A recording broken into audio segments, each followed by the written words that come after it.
Okay, so welcome everybody to this afternoon's webinar. We're getting near to the end of the spring series now, just a couple more events to go, but I'm delighted you've joined us this afternoon. Just a little bit of housekeeping. We are recording the session today and that will be available on the CIH website, hopefully tomorrow. If you could keep yourself muted throughout the talk, that'll just help avoid any background noise. We'll take questions at the end. If you could either drop your questions into the chat box as we go through, or feel free to raise your hand at the end and I can call you forward to ask your question to Sam. Just to introduce Sam, Sam is an entomologist with a keen interest in insect taxonomy, chemical ecology and behaviour. He has a PhD in chemical ecology from the University of Sussex, a master's in entomology from Imperial College, and 2 undergraduate degrees in zoology and in chemistry from Leeds and Leicester. In Sam's role at International Pheromone Systems, he's able to use his knowledge of chemistry and insect behaviour to develop and improve products for integrated pest management, which is what he's going to talk to us about today. Much of his work involves collaboration with commercial partners and research institutes to develop novel solutions for the IPM market and resolving emerging pest issues.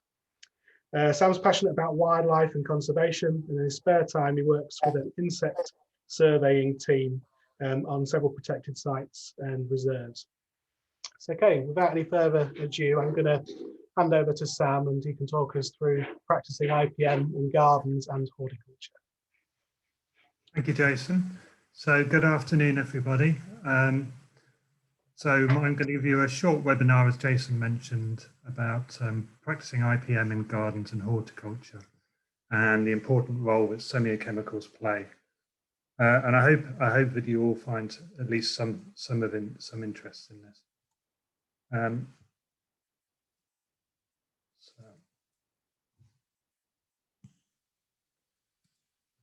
So I'll begin with an overview of the webinar. So I'm going to begin by introducing you to IPM, and I'll define what IPM is and then summarize what it entails. I'll then move on to introduce you to semiochemicals, which include pheromones. And we'll look at how we can utilize the different types of semiochemicals to our advantage. And then I'll move on to discuss the role that semiochemicals play within an IPM plan. And I'll give you some examples of insect pests and how we utilize semiochemicals to manage them. So I'll begin with giving you a brief history of integrated pest management. So the idea of integrated control sort of gathered interest in the 1960s. And by integrated control, I mean combining more than one strategy to manage insect pests. So during the 1960s, the primary method of managing insect pests was blanket use of pesticides. And it wasn't until a famous book called Silent Spring was released, written by Rachel Carson, that brought to our attention the hazardous nature of pesticides to both humans and to the environment, and how pesticides reduce diversity of beneficial insects. And the term IPM appears to have been coined in the 1970s, and it's ever since the 1970s, the impetus it's been gathering pace. And IPM is now the most favoured solution in managing insect pests globally. So what is IPM? There are many long-winded definitions of IPM, but rather than put one of these on this slide and take up a slide with it, I thought I would just discuss the main facets of IPM.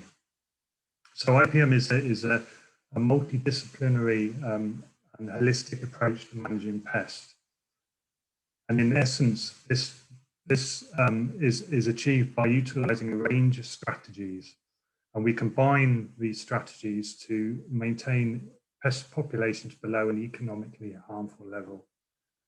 And the range of strategies we can use may be biological, physical, chemical, or even traditional and cultural. So some examples of biological might be releasing natural predators into your crop or garden, such as nematodes or predatory mites, or using a plant cultivar that's more resistant to pests and pathogens. Physical can be as simple as of removing pests from plants using water or just picking them off. And chemical is pesticides and biopesticides. So it's important to note that IPM does not preclude the use of pesticides. So rather it seeks to minimize the use of pesticides, and really pesticides should only be used only when it's absolutely necessary. And this makes IPM an environmentally sustainable system to use.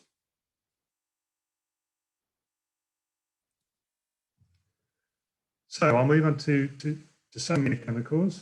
And I deliberately chose semiochemicals rather than just pheromones, which I think more people are aware of. And the reason I've chosen semiochemicals is that pheromones are not the only useful type of semiochemical we can use to our advantage. So semiochemicals are simply chemical signals that are emitted by one organism and that elicit a behavior in another organism. And when these two organisms are the same species, then these chemical signals are pheromones. But when a chemical signal is used between organisms of two different species, and when the receiver benefits at the cost of the emitter, then this chemical signal is now a chiromone. And conversely, synomones are signals that benefit both the emitter and the receiver. And I'll try and graphically show this in this next slide. So if we consider plants, plants consistently release volatiles into the atmosphere. And some of these volatiles are used by plant feeding insects, such as the aphid, to find their host. So aphids are very host selective. They will only feed on a specific host. And they use the volatiles released by that host plant to locate it. And in this case, it's a chiromone because the aphid is benefiting, whereas the plant is losing out. But when an aphid or another plant feeding insect feeds on a plant will often release volatiles to inform other insects that it's being attacked. And predators such as an aphid can use these volatiles to locate a plant where it's being attacked. And in this case, this is a synomone because both the plant and the predator are benefiting.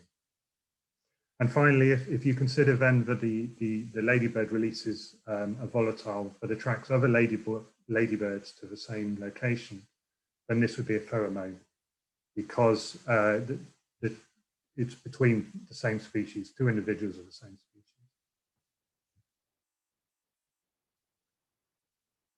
So why do we use semiochemicals in IPM? Well, semiochemicals, especially pheromones, exhibit a high degree of specificity. So insects will use either a single structural chemical, or they will use between 2 to 5 chemicals in a very specific ratio. And this makes sure that there's a great deal of specificity. So this is quite different to pesticides, which are often often not very selective. And this specificity allows us to monitor pests, which I'm going to discuss in the next slide. And it's also very important to understand that low concentrations of semiochemicals are typically required to elicit this behavioral response.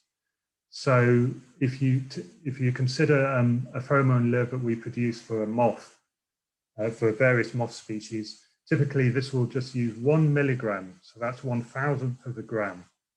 on our lure, and this is enough to attract insects to a trap for between 4 and 6 weeks. So very little is required.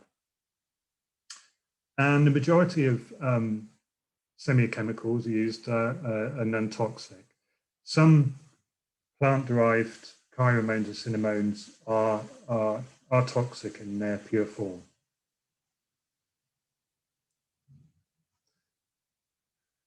So pest monitoring is one of the most important systems to use in an IPM plan. Monitoring of pests is essential for any IPM plan. And pheromone lures enable us to monitor for specific pests. And this is important because it allows us to determine if a pest is present. And once we know that the pest is present, we can then increase our vigilance and monitor our crop. And the number of insects that arrive in your trap in a given time can often provide an estimate of a population size. And for many insect pests, we can set a threshold of a certain number of insects appearing in a trap within a period of time, such as a week, and then this facilitates decision making. So once you exceed that threshold, then you should consider some form of control to manage the pest, because at this population size, it's likely to be economically harmful or cause excessive damage. And finally, pest monitoring also is very useful for providing feedback on the success of any control procedure that you use.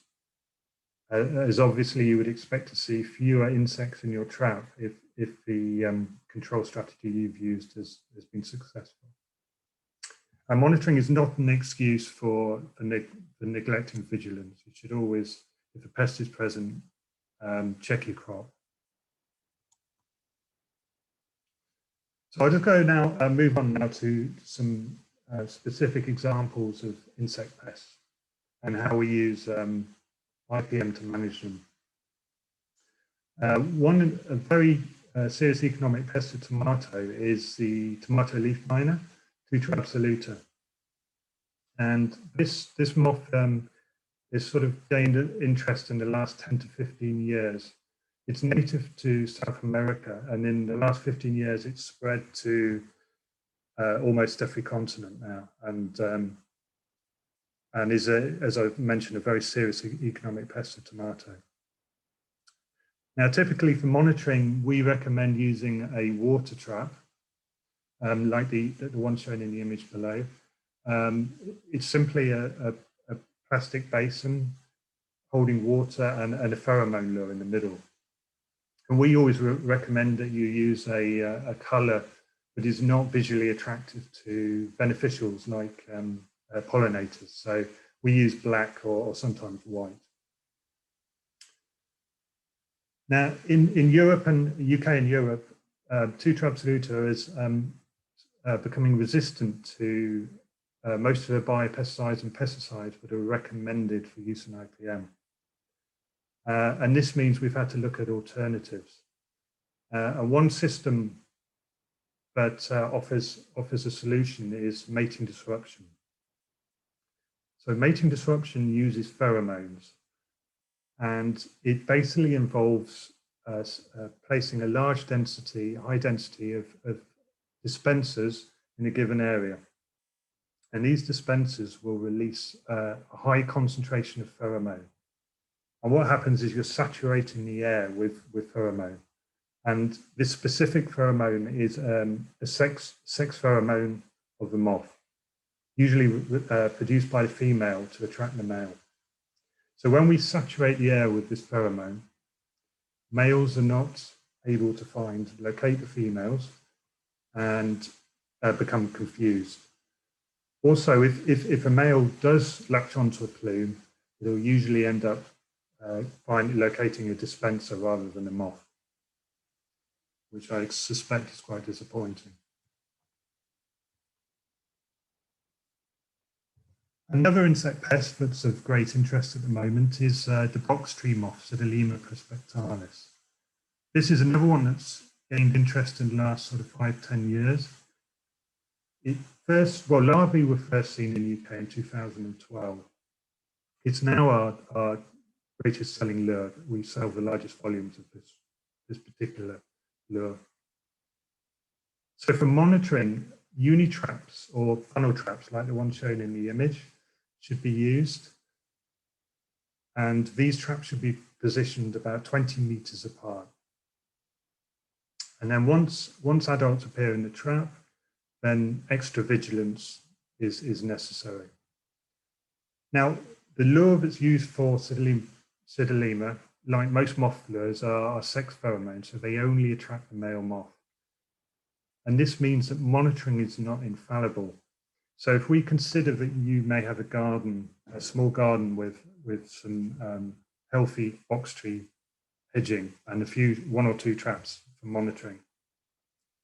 If you consider that somebody might have a garden 200 meters down the road, which is full of box hedging and no control strategy or monitoring strategy, then male and female moths will readily mate and then disperse. And if a female disperses and arrives in your garden, it won't be intercepted by the trap and will readily lay eggs in your box hedging. So this is why vigilance is always should always be undertaken. The last example I thought I'd cover is the codling moth, which is the most serious economic pest of apple globally, and will also infest pear and walnut. So the codling moth lays eggs on leaves or the fruit surface, and then upon hatching, larvae will wander for about a day or two before they burrow into the fruit to feed on the seeds. And then once the larvae are within the fruit, they are protected from most predators and any pesticides. So monitoring using we recommend a delta trap, which is like the one shown in the image, and a pheromone lure, can enable growers to detect when the pest is present and then estimate when if a pesticide is going to be used, estimate when a pesticide can be used to target the majority of the larvae before they enter the fruit. In the image shown, I've shown a white delta trap, but in fact, it's probably better to use a green delta trap because this reduces the catch of beneficial insects. Another technique which I've already discussed, mating disruption, can be very, very effective at managing this pest. In Italy and New Zealand, for example, 70% of orchards now manage this pest using mating disruption. Mating disruption is very effective, but only when you have an orchard that's roughly about 7.5 hectares or more, acres or more, not hectares. So about 7.5 acres or more. It needs to be regular in size. And if you've got an orchard that size, then you can consider using mating disruption.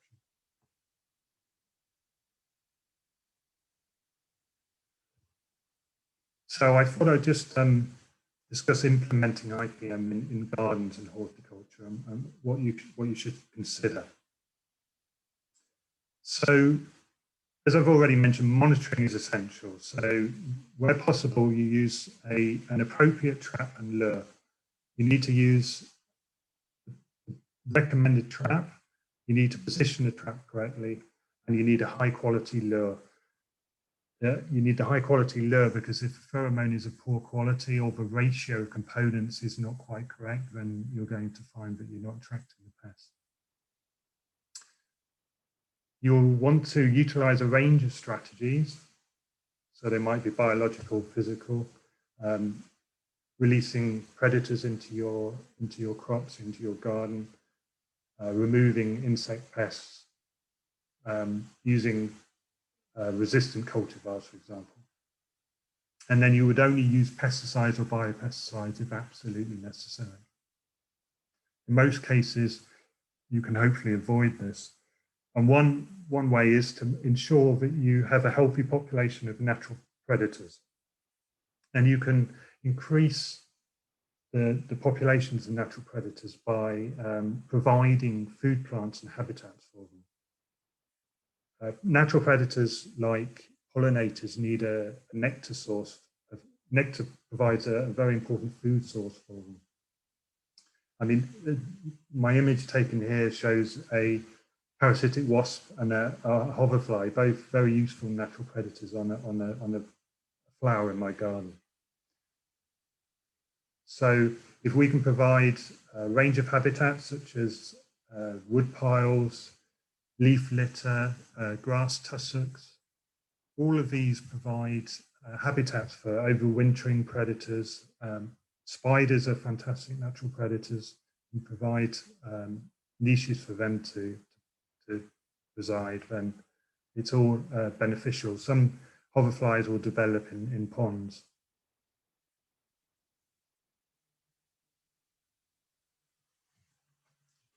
Right, I'll just discuss some additional uses of semiochemicals.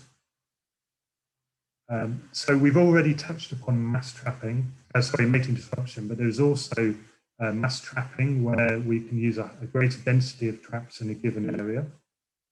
This is useful when the insect the populations are fairly low and where the insect doesn't disperse very far. Problem is if you have an insect that's very good at flying great distances, then they will often still reach your crop from elsewhere, so you'll get immigration of pests. There's also uses that include pest activation, so increasing the activity of a pest before you use a control strategy. And there's also lure and kill, where you can use a pheromone or semiochemical to lure the pest to a killing agent of some kind. Another use that we're particularly interested in at the moment is to use plant-derived chemicals, volatiles, to attract natural predators to the location where your pest is. The predators that we'd like to attract include hoverflies such as the marmalade hoverfly, which is Episurfis bautiatus, and lacewings. And we want to attract these predators because their larvae are voracious predators of a whole range of different plant-feeding pests. Ladybirds, we know are good aphid eaters, and parasitic wasps are fantastic at controlling population sizes. But parasitic wasps are very host specific, and so they are fine-tuned to locating their hosts. And if you consider a plant in your garden that's been infested with aphids, you'll often, if you look closely, you'll see these white skins, mummified insects, basically. Just the skins are left, and they've been devoured from the inside by larvae of parasitic wasps.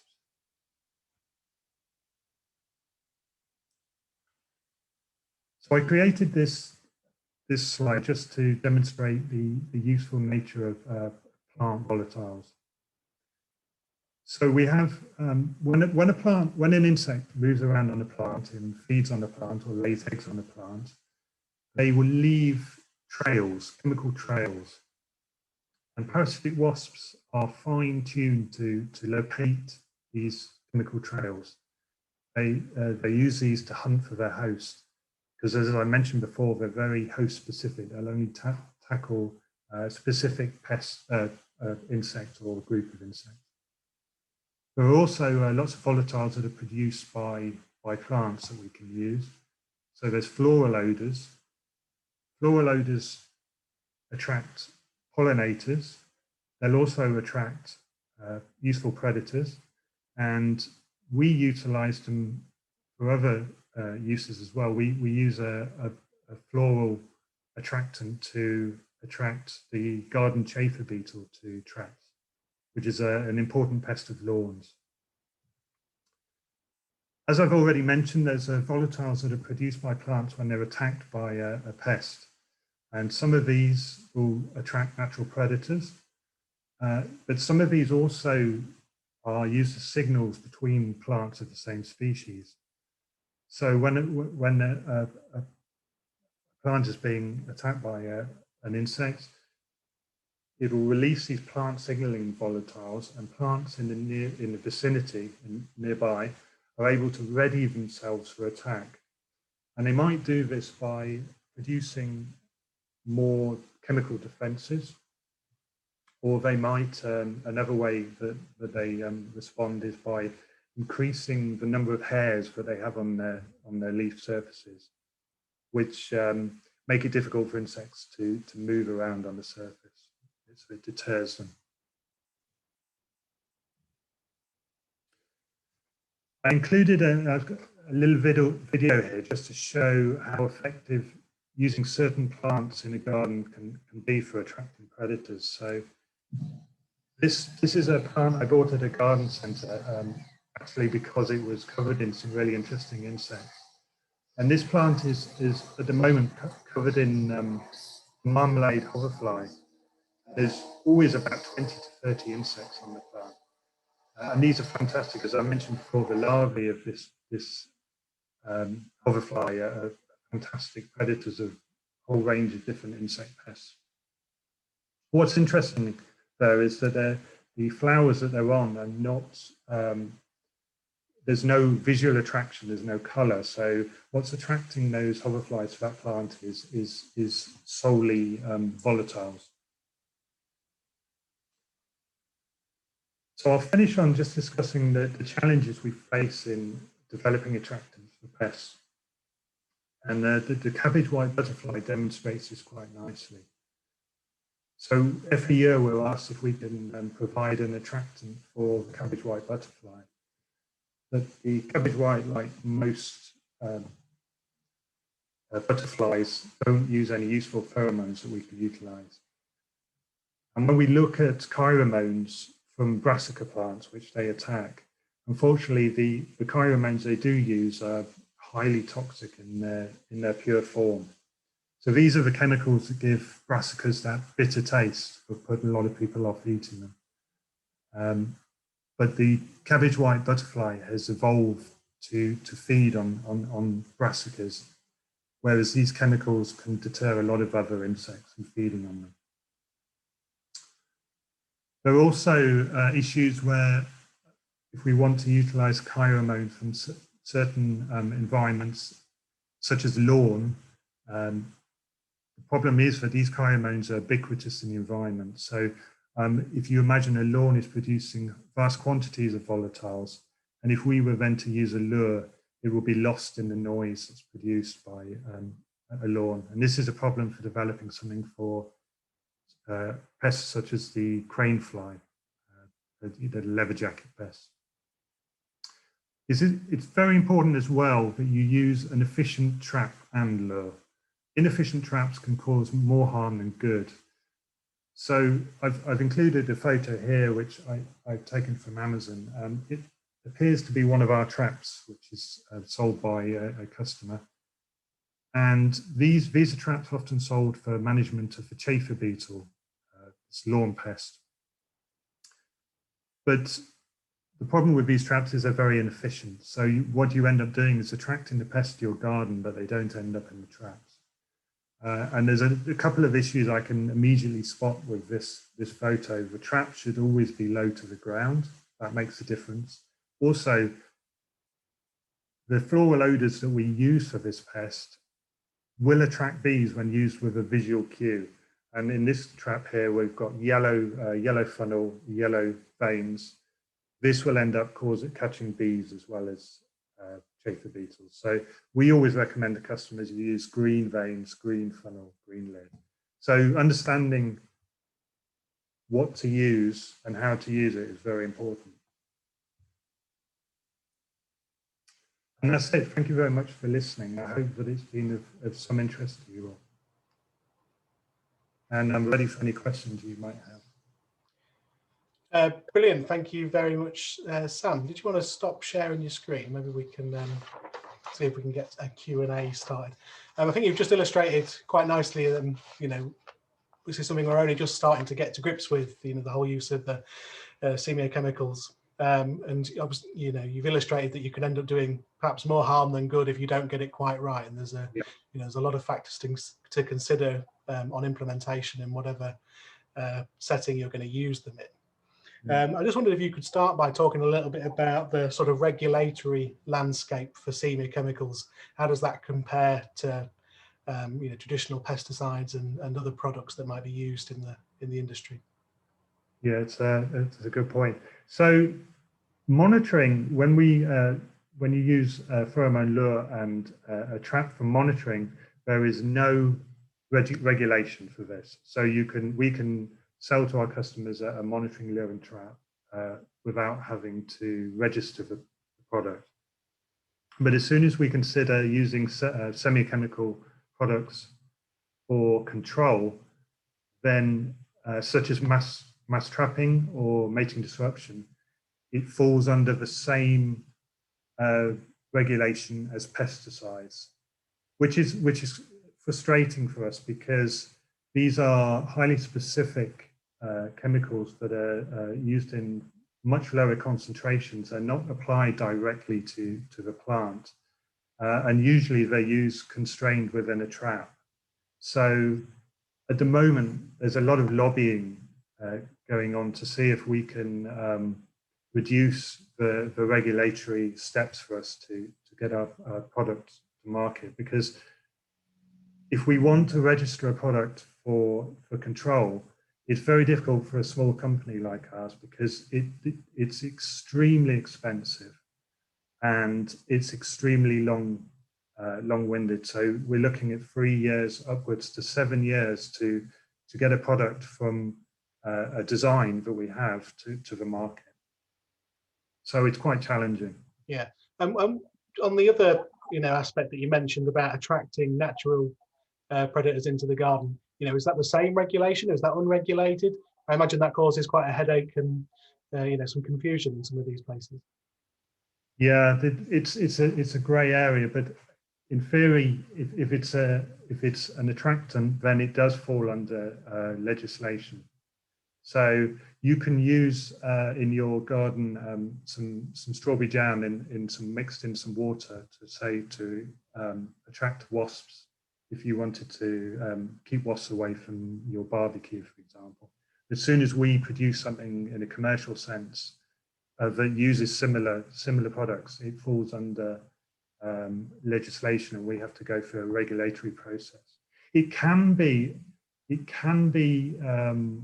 less onerous than for pesticides. It depends on the hazardous nature of the chemicals involved. So if we're looking at developing something that uses a natural predator attractant, for example, if any of those do have a hazardous nature, then it will be a much more long-winded process. Excellent. So please do feel free to put your questions in the chat or raise your hand if you want to ask a question to Sam. Jeff makes the comment that this is obviously a rapidly developing strategy. Do you think it will have any impact in controlling problem diseases such as Xylella, which obviously has an insect host? Yes. So if IPM is a perfect solution to managing pests, and so if you utilize monitoring and you utilize an effective control strategy, then you certainly can. We can reduce. We know that if we can reduce thrip populations in glass houses, then we can dramatically reduce the various diseases that they vector. So yes, if used properly and using a range of strategies, then yes. Claire asked a question here about the role of synthetic nitrogenous fertilizers making plants more susceptible to pests and disease. Yes. Any thoughts on that? Yes. Yeah, that's a good point. We know, again, with thrips, certainly with the Western flower frit, we know that if you use overuse of fertilizers, you make the plants more attractive to the frits. So apparently, I think it increases amino acids in the plants. And so what you're doing is actually making your plants more attractive. So you may be sending out more of these elicitors or effectors to these. Yeah. And that's a really nice example of combining strategies in IPM. So one of those strategies is you reduce pesticide use along with other strategies. Yeah, if you got the husbandry right in the first place, you wouldn't be on all of that excess nitrogen. Yeah. Any other questions from anybody else?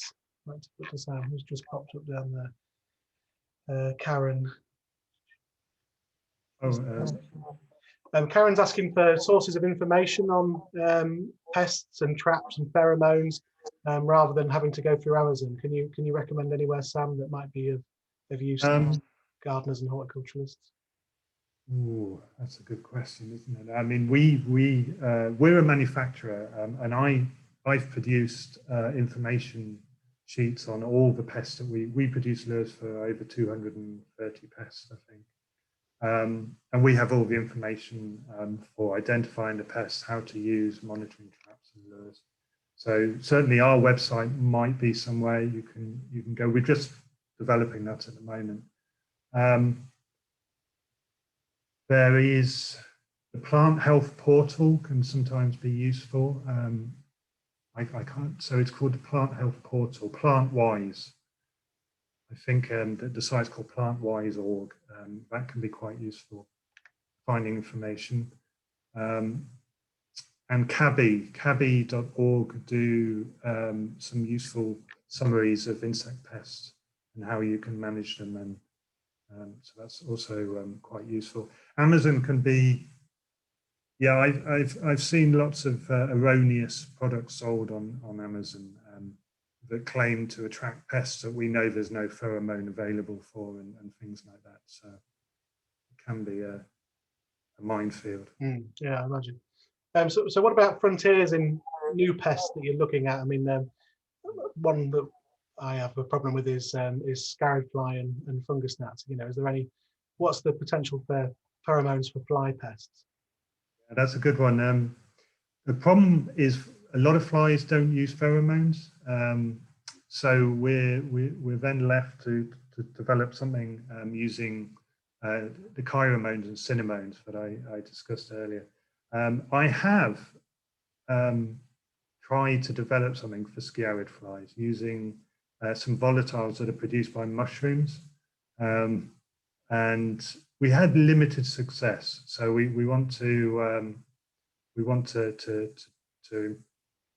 try some more things with that. So yeah, that is a bit of a pest. Yeah. Excellent. So we are limited what we can do with fly pests. We produce lots of attractants for fruit flies in citrus.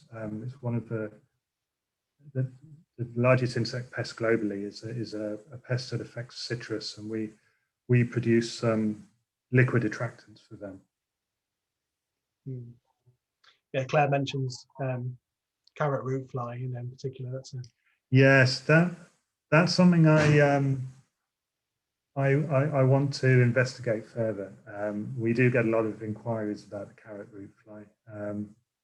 The danger is you have to ensure that the trap works well, because the danger is you never want to bring the carrot root fly near your carrots. So that's why we always remove any thinned carrots or carrot tops or whatever from the. So it's basically the recommended solution is a sticky board trap. But it's another one that I want to do more work with, because again, there's no pheromone available for that one. You're using carrot-based volatiles again. Brilliant. Claire just asked the question: anything on fungal diseases? I mean, are we strictly limited to insect problems rather than fungal problems with this? Yeah, my expertise is with insects. Our company doesn't sell anything for fungal diseases, but some of our partners do develop and sell. There's a lot of biopesticides being developed for fungal diseases, but we don't dabble in pesticides or biopesticides at the moment. So unfortunately, I'm not able to give a lot of. But you imagine you might be able to disrupt sporulation or something in fungal pathogens using Semiochemicals. Yeah. Excellent. Any further questions? Then just drop them in the chat there. But if not, I'd just like to say thank you very much to Sam for giving up his time this afternoon and giving us that introduction into integrated pest management and Semiochemicals. And I found it really interesting, and I'm sure everybody else did as well. I'd just like to highlight a couple of upcoming events. There we go. So on Saturday, the 24th of April, all CIH members, if you don't already know, it is our annual general meeting day. So please do go along and sign up for the AGM, and also try and join us for the lecture given by Matthew Appleby, also on the Saturday, the 24th of April. Who's going to give us his perspective on the challenges facing the horticulture industry in the context of Brexit and the global pandemic. So please do join us for that as well. Just to say thank you very much for Sam. Thanks for giving up your time this afternoon, and hopefully if anybody's got any questions, get in touch and I'll put you in contact with Sam directly. Yep. Brilliant. Thank you, everybody. Thank you. Take care. Thanks, Jason. Sorry, I'm just wondering, will the recording be available? I just missed the first half.